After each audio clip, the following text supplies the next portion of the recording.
तो आज से अपन एक और शुरू कर रहे हैं नया चैप्टर। ये अपने बुक का चैप्टर नंबर 9 है, जिसका नाम है एडजुडिकेशन स्पेशल कोर्ट्स NCLT है, NCLAT। ठीक है। तो ये बहुत ही छोटा सा चैप्टर है, आज शुरू होगा और आज ही ख़त्म हो जाएगा। ठीक है, बहुत ही ईजी चैप्टर है। अगर आप ध्यान से समझोगे तो पूरा चैप्टर एक ही वीडियो के अंदर आपको समझ में आ जाएगा। ठीक है। तो सबसे पहले ये अपन समझते हैं कि आखिर आपने कई बार कंपनीज एक्ट के अंदर पढ़ा होगा, एक वर्ड आ रहा होगा स्पेशल कोड और एक वर्ड आ रहा होगा NCLT। आखिर दोनों की ज़रूरत क्यों पड़ी, मतलब दोनों के अंदर डिफरेंस क्या है, ये आपने कभी पूछा नहीं होगा। ठीक है। अपन ने पूरा कंपनीज एक्ट लगभग पढ़ लिया, पर आपको कभी ये पता नहीं चला कि स्पेशल कोड कहाँ यूज़ होना चाहिए, कहाँ NCLT यूज़ होना चाहिए। ठीक है। ना कभी आपके मन में डाउट हुआ है या ना कभी आपने पूछा होगा। ठीक है। तो आइए अपन समझते हैं सबसे पहले डिफरेंस क्या होता है स्पेशल कोड और NCLT के अंदर। ठीक है। तो NCLT देखो, कंपनीज एक्ट में जितने भी डिस्प्यूट आते हैं वो सारे जाते हैं स्पेशल कोड के अंदर। ठीक है। कोई भी अगर आपको कंपनीज एक्ट में कहीं भी आपको लग रहा है कि डिस्प्यूट इन्वॉल्व हो रहा है, तो वो सारे जो भी डिस्प्यूट होते हैं वो स्पेशल कोर्ट पे जाते हैं। छोटे मोटे मामले होते हैं, पर अगर कोई बड़ा मामला है तो वो जाता है NCLT के अंदर। ठीक है। NCLT सिर्फ 4 डिस्प्यूट को सॉल्व करता है, जैसे कि कंपनी का अमालगमेशन मर्जर का केस है, या फिर वाइंडिंग अप का केस है, या फिर ऑपरेशन एंड मिसमैनेजमेंट का केस है, इंसॉल्वेंसी बैंकरप्सी कोड 2016 में आपने पढ़ा होगा। ठीक है। तो ये चारों मामले जाते हैं NCLT के अंदर, और इसके अलावा आपको कंपनीज एक्ट में कहीं भी आपको कोई दिक्कत आ रही है, डिस्प्यूट है, तो वो सारे मामले जाएंगे स्पेशल कोर्ट के अंदर। ठीक है। अब स्पेशल कोर्ट जो अपन आप नॉर्मल देखते होंगे सिविल कोर्ट, वो उससे बहुत डिफरेंस है। ठीक है। क्योंकि जनरली क्या होता है इंडिया के अंदर, अगर कोई भी केस चलता है, ठीक है, कंपनीज एक्ट की बात नहीं कर रहा हूँ, उसके अलावा अगर आपने प्रॉपर्टी का कोई डिस्प्यूट देखा होगा तो वो सालों साल चलता रहता है। कई 10-15 साल पुराने भी केस हो जाते हैं, पर उसका फैसला नहीं आता। ठीक है। तो स्पेशल कोर्ट को इसलिए इस्टेब्लिश करा सेंट्रल गवर्नमेंट ने, ताकि एक स्पीडी मैकेनिज्म आए। ठीक है। ताकि जल्दी से जल्दी जो भी डिस्प्यूट आ रहे हैं स्पेशल कोर्ट के अंदर, वो जल्दी से जल्दी उस पर डिसीजन सुनाए जाए। ठीक है। इसमें ऐसा नहीं होता कि भैया सालों साल लग रहे हैं, कंपनीज एक्ट के कोई फैसले नहीं आ रहे, ऐसा नहीं होता। ठीक है।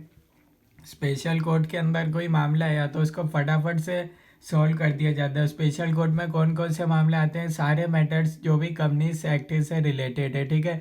इसको किसने बनाया, स्पेशल कोर्ट को सेंट्रल गवर्नमेंट ने बनाया। ठीक है।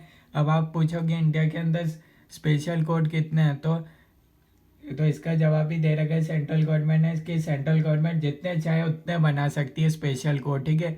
स्पेशल कोर्ट वो पूरा एक आप कोर्ट जैसा सीन नहीं होता। ठीक है। कहीं भी एक रूम प्रोवाइड कर देते हैं, उसके अंदर जज को बिठा देते हैं, वहाँ वहाँ हो सकता है, यानी कि एक छोटा सा कोर्ट होता है स्पेशल कोर्ट। ठीक है। ऐसा नहीं होता, आपने बाकी कोर्ट देखे होंगे तो उसमें पूरा माहौल बनता है, इसमें ऐसा कुछ नहीं होता। इसमें इनका मेन उद्देश्य यही है कि स्पीडी मैकेनिज्म लाया जाए। ठीक है। कोई भी कंपनी सेक्ट से रिलेटेड कोई भी मैटर आ रहा है तो उसको जल्दी से जल्दी सॉल्व करा जाए। इनका ये मेन मोटिव रहता है। ठीक है। NCLT और स्पेशल कोर्ट में क्या डिफरेंस है, ये आप अब आपको समझ में आ गया होगा। ठीक है। अब एक वर्ड आ रहा है NCLAT। NCLAT क्या होता है, अगर आप NCLT national company law tribunal के फैसले से खुश नहीं हो तो आप जा सकते हो NCLAT। ठीक है। जैसे कि आप इसको यूँ समझ सकते हो, हाई कोर्ट के फैसले से खुश नहीं होते हो तो सुप्रीम कोर्ट जा सकते हो, वैसे ही ऐसे ही होता है। NCLT के फैसले से कुछ नहीं होता, आप जा सकते हो NCLAT। ठीक है। और अपन ये सब डिटेल में पढ़ने वाले हैं। ठीक है। उसके बाद नेक्स्ट टॉपिक आता है अपने पास ऑफेंसेस। कंपनीज एक्ट में दो तरह के ऑफेंसेस होते हैं, एक होता है नॉन कॉग्निजेबल और एक होता है कॉग्निजेबल। ठीक है।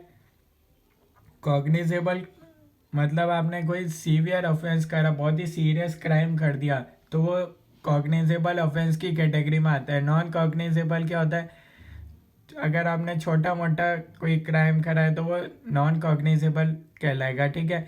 अब कॉग्निजेबल में क्या होता है, इसमें अप्लाई, इसका एक एग्जांपल अगर मैं आपको बताऊं तो इसका एग्जांपल है सेक्शन 212(6). कौन सा है मैं आपको तो आइडिया बता देता हूँ, SFIO वाला जो अपन ने पढ़ा था। ठीक है। इसको आप डिटेल में वहाँ पढ़ सकते हैं, सेक्शन 212(6) मैं ऑलरेडी बता चुका हूँ। ठीक है। यहाँ से मैं आपको एक एग्जांपल बता दिया कि अगर आपको देखना है कॉग्निजेबल का कौन सा सेक्शन है तो आप देख सकते हो। कॉग्निजेबल ऑफेंस यानी कि अगर आपने कोई ऑफेंस कॉग्निजेबल कैटेगरी में आ रहा है, यानी कि आपने कोई बहुत बड़ा क्राइम कर दिया, तो वो इसलिए इस कैटेगरी में आ रहा है, ठीक है। और इस कॉग्निजेबल ऑफेंस की कैटेगरी में अगर वो ऑफेंस आ गया तो फिर उसके अंदर आपको कोई भी बेल नहीं मिलती, ठीक है। और नॉन कॉग्निजेबल कौन सा होता है, मतलब आप ठीक है नॉर्मल क्राइम कर रहा है, ठीक है, और इसके अंदर कौन कौन लोग अप्लाई कर सकते हैं, वहाँ तो सिर्फ SFIO कर सकते हैं अपने कंपनीज एक्ट में, ठीक है। इसका मैंने बताया था, यहाँ कर सकते हैं ROC कर सकता है, शेयर होल्डर कर सकता है, सेंट्रल गवर्नमेंट कर सकता है, सेबी कर सकता है। सेबी कब कर सकता है, अगर कंपनी के लिस्टिंग ऑफ सिक्योरिटी या डिविडेंड से रिलेटेड कोई मैटर है और लिक्विडेटर कर सकता है, ये लोग अप्लाई कर सकते हैं, ठीक है। तो ये एक ओवरव्यू बता रखा था, आपकी बुक में जितना था मैंने आपको उतना ही बताया, ठीक है। उसके बाद नेक्स्ट टॉपिक आता है अपने पास सेक्शन 435, ये एस्टेब्लिशमेंट ऑफ स्पेशल कोर्ट, ठीक है। वही अब अपन इसको डिटेल में पढ़ने वाले हैं, स्पेशल कोर्ट को, ठीक है। सेंट्रल गवर्नमेंट वो स्पेशल कोर्ट को कौन इस्टेब्लिश करता है, सेंट्रल गवर्नमेंट। कितने इंडिया में स्पेशल कोर्ट है, तो सेंट्रल गवर्नमेंट का जवाब है भैया आइस मैनी, यानी कि सेंट्रल गवर्नमेंट जितने चाहे उतने बना सकता है। कितना बनाएगा, ताकि जल्दी से जल्दी डिस्प्यूट सॉल्व और रिलेटेड टू कंपनीज एक्ट। इसमें टाइम नहीं लगना चाहिए, ऐसा नहीं होना चाहिए 10 साल 5 साल लग गए, कंपनीज एक्ट का कोई मैटर सॉल्व ही नहीं हो रहा था, ऐसा नहीं होना चाहिए। आखिर स्पेशल कोर्ट को क्यों बनाया, ताकि स्पीडी ट्रायल आए ऑफेंसेस के अंदर। पहले जब ये नहीं हुआ करता था NCLT, तब क्या होता था हाई कोर्ट के अंदर ही ये जो भी डिस्प्यूट होते थे वो वहाँ जाते थे। अब क्या हुआ, हाई कोर्ट के अंदर दूसरे मैटर्स तो आते ही हैं, किसी ने मर्डर कर दिया, वो सारे मैटर तो हाई कोर्ट में जाती हैं। अब कंपनीज एक्ट के भी पहले उसमें आते थे मैटर्स, तो हाई कोर्ट तो परेशान हो जाता था, जो पहले से चल रहे हैं उसको सॉल्व नहीं हो रहा है, और कंपनीज एक्ट के और दे दिए। तो इसलिए बाद में गवर्नमेंट ने क्या करा है इसको अलग कैटेगरी में डाल दिया, कंपनीज एक्ट से जो भी रिलेटेड होंगे वो स्पेशल कोर्ट NCLT में जाएंगे, ठीक है। स्पेशल कोर्ट का जज कौन होता है, सिंगल जज होल्डिंग ऑफिस एज सेशन जज और एडिशनल सेशन जज। इम्प्रिजनमेंट 2 years और मोर, ठीक है। ये आपको समझ में नहीं आ रहा होगा कि आगे सेशन जज कौन होता है, तो इस सबसे पहले इसको समझने के लिए आपको इंडिया का सिस्टम समझना पड़ेगा कि आखिर इंडिया में कैसे वर्क होता है, ठीक है। देखो, एक होता है सुप्रीम कोर्ट, ये तो सब आपको पता ही है, ठीक है। उसके बाद हाई कोर्ट होते हैं, तो वो 24 हाई कोर्ट है, ऐसा नहीं कि पूरे इंडिया में एक ही हाई कोर्ट है, ठीक है। हाई कोर्ट के नीचे आते हैं भैया डिस्ट्रिक्ट कोर्ट आते हैं, और एक आता है सेशन कोर्ट, ठीक है। अब डिस्ट्रिक्ट में कौन से मैटर्स आते हैं, सिविल से रिलेटेड मैटर्स, जैसे कि अगर अपना इनकम टैक्स का कोई मैटर है, GST से रिलेटेड कोई मैटर है, तो वो सब जाएंगे सिविल कोर्ट के अंदर, ठीक है। और अगर आपको यहाँ क्राइम मतलब किसी ने कोई मर्डर का कोई उससे रिलेटेड कोई मैटर है, तो वो जाएगा सेशन कोर्ट के अंदर, ठीक है। तो ये आपको समझ में आ गया होगा। यहाँ लिखा है सिंगल जज होल्डिंग ऑफिस एज सेशन जज, यानी कि वो ये वाला होना चाहिए सेशन जज, ठीक है। उसको इसका यानी कि यहाँ का जज वो बन सकता है, ठीक है। अब इम्प्रिजनमेंट 2 years और मोर, तो इसका क्या मतलब है, और एक दे रखा है। अब अपन इसको डिटेल में समझते हैं, जैसे कि अब मान लो कोई अक्यूज है, ठीक है, तो वो जाएगा मैजिस्ट्रेट के पास, ठीक है। मैजिस्ट्रेट अगर वो जुडिशियल वाला है, ठीक है, और एक होता है एग्जीक्यूटिव, दो तरह का होता है। अगर जुडिशियल है तो कस्टडी उसमें होती है मैक्सिमम 15 days। सबसे पहले किसी पर्सन को ऐसे करते हैं तो डायरेक्ट उसको जेल के अंदर नहीं डाल दिया जाता है, पहले उसको कस्टडी में हिरासत में लिया जाता है। उसके बाद फिर वो देखते हैं कि हाँ भैया कितना बड़ा क्राइम करा है उसने, फिर उसको उस हिसाब से सुनवाई करके जेल में डाला जाता है, ठीक है। तो पहले सबसे पहले कस्टडी में लिया जाता है, कस्टडी जुडिशियल मजिस्ट्रेट पे होती है मैक्सिमम 15 days की, और एग्जीक्यूटिव मजिस्ट्रेट है तो कस्टडी होगी मैक्सिमम 7 days, ठीक है। दोनों में क्या डिफरेंस है ये अपने कोर्स में नहीं है, ठीक है।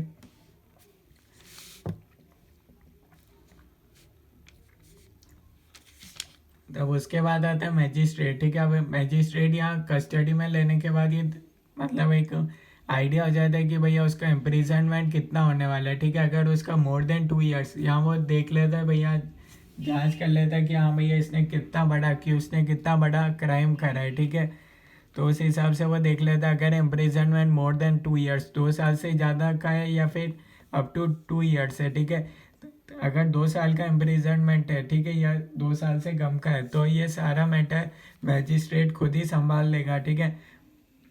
पर अगर इम्प्रिजनमेंट 2 साल से ज़्यादा का है तो फिर ये मैटर जाएगा स्पेशल कोर्ट के अंदर, ठीक है। स्पेशल कोर्ट में भी दो होते हैं ट्रायल, एक होता है समरी ट्रायल और एक होता है रेगुलर ट्रायल।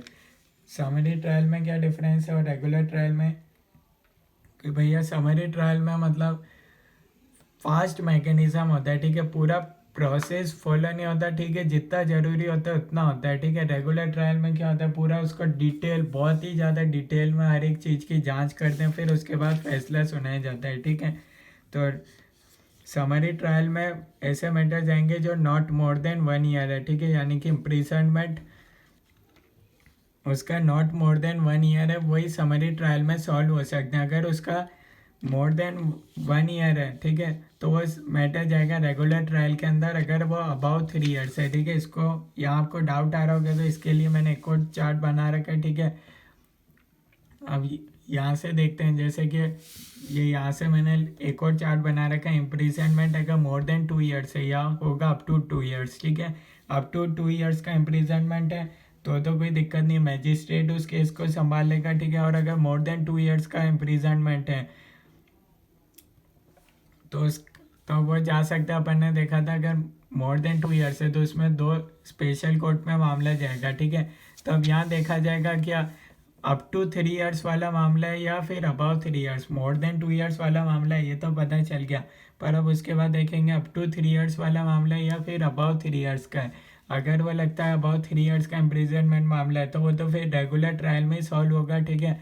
और अगर वो अप टू 3 ईयर्स का मामला है कि हाँ भैया 3 साल तक की हो सकती है तो फिर वो समरी ट्रायल में जा सकता है केस। उसमें देखेंगे फिर अप टू कितने उसको सज़ा हो रही है, अप टू 1 ईयर हो रही है, अप टू 2 ईयर हो रही है, अप टू 3 ईयर। अगर समरी ट्रायल में अप टू 1 ईयर तक का इम्प्रिजनमेंट होता है तो वो केस समरी सुना सकता है, समरी ट्रायल में फैसला हो सकता है, कोई दिक्कत नहीं है, ठीक है। पर अगर यहाँ उसका इम्प्रिजनमेंट अप टू 2 ईयर्स या फिर अप टू 3 ईयर्स होता है तो फिर ये वापस मामला जाएगा रेगुलर ट्रायल के अंदर, ठीक है।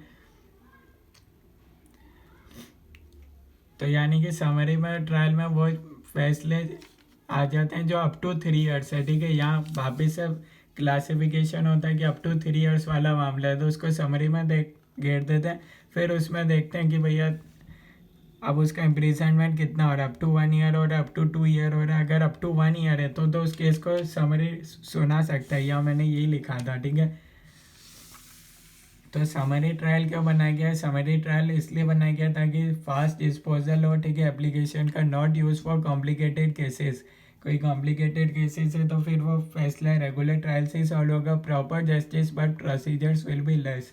जस्टिस तो पूरा मिलेगा पर प्रोसीजर यहाँ कम इन्वॉल्व होंगे, ठीक है। कंपाउंडिंग ऑफ सर्टेन ऑफेंसेस आता है उसके बाद सेक्शन 441, ठीक है। ऑफेंसेस को दो कैटेगरी में डाला गया, एक होता है कंपाउंडेबल, एक होता है नॉन कंपाउंडेबल, ठीक है।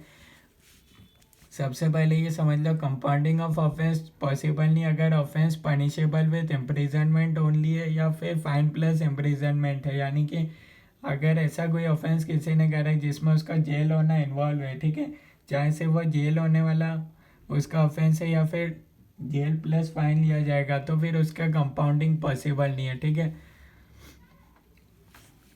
कंपाउंडिंग, ठीक है, तो फिर कंपाउंडेबल में आता है कि भैया अगर मैक्सिमम फाइन ₹25 लाख तक का मैटर सॉल्व कर सकता है रीजनल डायरेक्टर, और अगर अदर केसेस है तो फिर वो जाएगा एनसीएलटी के अंदर। नॉन कंपाउंडेबल है, ठीक है, तो वो जाएगा भैया इम्प्रिजनमेंट अगर उसमें देखेंगे 2 ईयर्स या उससे ज़्यादा है तो वो जाएगा स्पेशल कोर्ट के अंदर, ठीक है।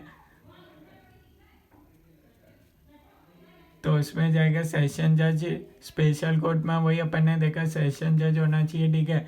और अदर का है तो वो जाएगा स्पेशल कोर्ट के अंदर, ठीक है। स्पेशल कोर्ट में वही मजिस्ट्रेट उसको सॉल्व करेगा, ठीक है। नोट दे रखे similar offence committed with in 3 years offence would not be compoundable, ठीक है। अब मान लो एक कंपाउंडिंग ऑफ सर्टेन ऑफेंसेस क्या है, मतलब आपको एक बार माफ़ कर दिया जाएगा कि हाँ भैया आप अगली बार ये गलती मत करना, ठीक है। पर माफ़ कब नहीं करा जाएगा, जब आपको इम्प्रिजनमेंट जेल जाना होगा, ऐसा आपने क्राइम करा है तब आपका ऑफेंस माफ़ नहीं करा जाएगा, ठीक है। आपसे फ़ाइन ले लेंगे, इसका मतलब ये हो गया, ठीक है।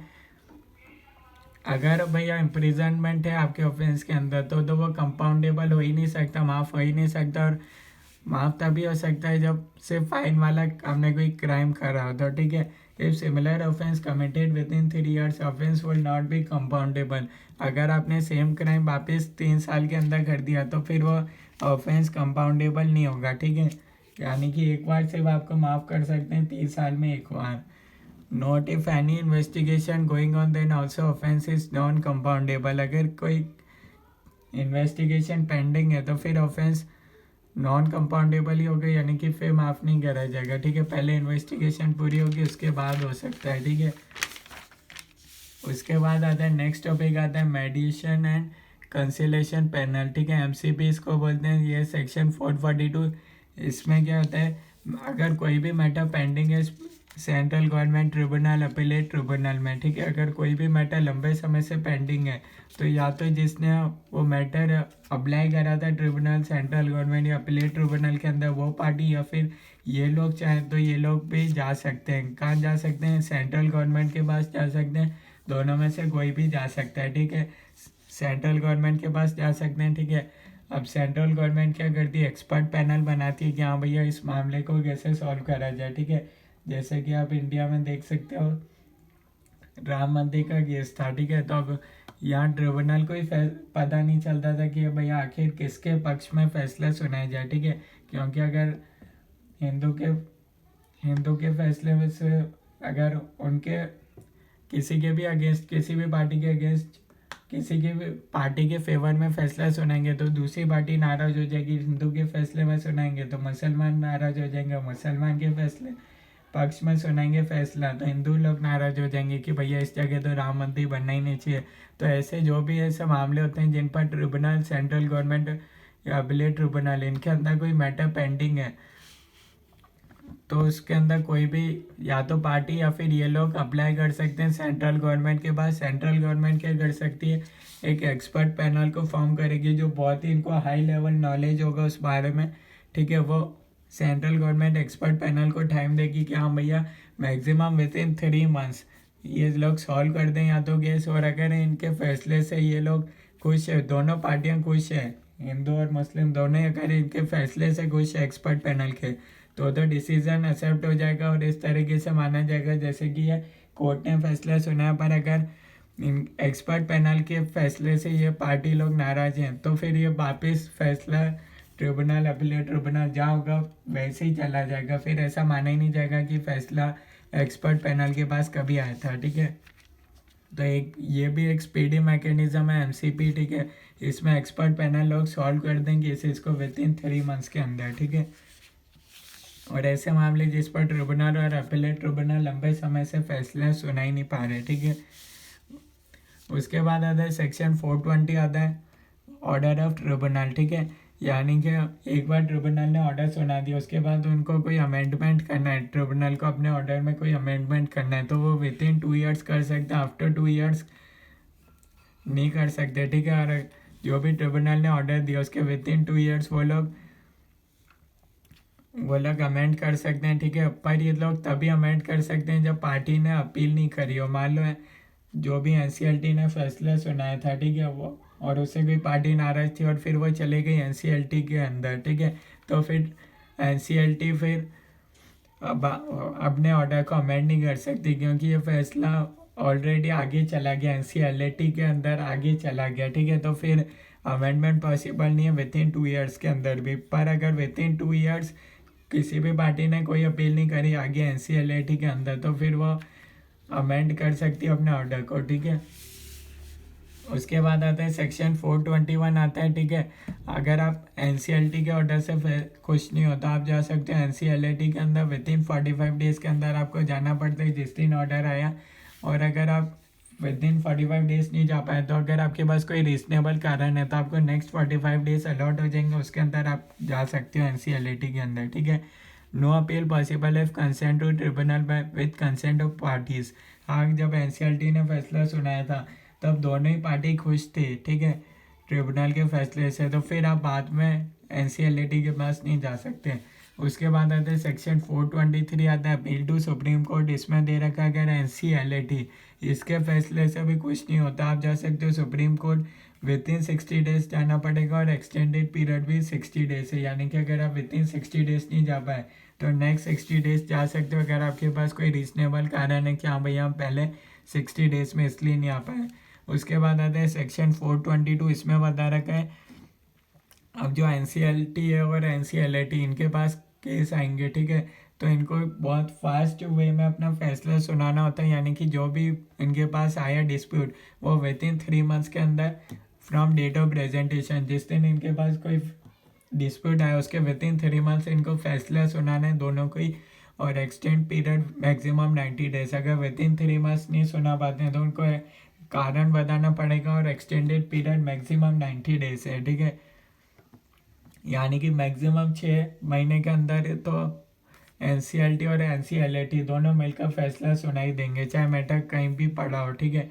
6 महीने से ज़्यादा मैक्सिमम, उससे ज़्यादा तो कोई डिस्प्यूट पेंडिंग रह ही नहीं सकता, ठीक है।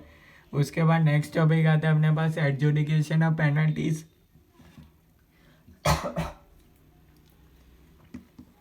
ये सेक्शन 454, इसमें बता रखा है अगर सेंट्रल गवर्नमेंट चाहे तो वो एक ऑफिसर को अपॉइंट कर सकते हो फॉर इम्पोजिंग पेनल्टीज, पर ये जो ऑफिसर पेनल्टी को इम्पोज करेगा उससे पहले नोटिस देगा कंपनी ऑफिसर या फिर अदर पर्सन जिसने भी कोई क्राइम करा है कि उसको बताना होगा कि भैया आखिर हम आप पर पेनल्टी क्यों नहीं इम्पोज कर रहे, ठीक है, आपने ये क्राइम करा है कि भैया उनको मतलब एक रीजनेबल अपॉर्चुनिटी मिलेगा जो भी गिल्टी पर्सन है to show cause within period mentioned in notice which shall not less than 15 days and not more than 30 days.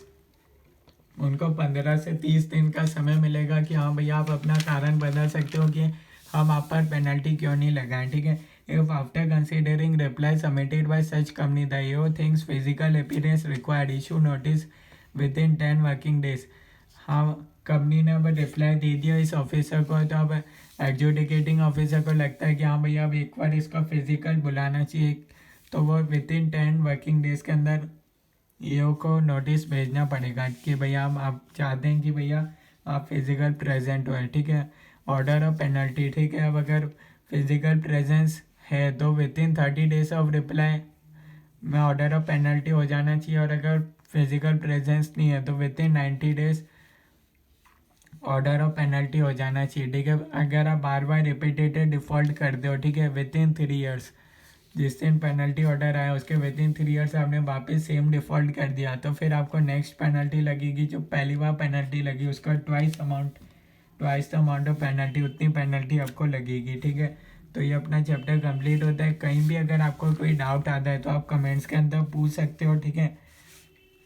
कहीं आपको लगा हो कि ये टॉपिक बहुत फास्ट वे में कंप्लीट हो गया तो आप कमेंट्स के अंदर बता सकते हो। कहीं भी आपका डाउट है तो मैं आपको सॉल्व कर दूंगा कमेंट्स के अंदर। ओके।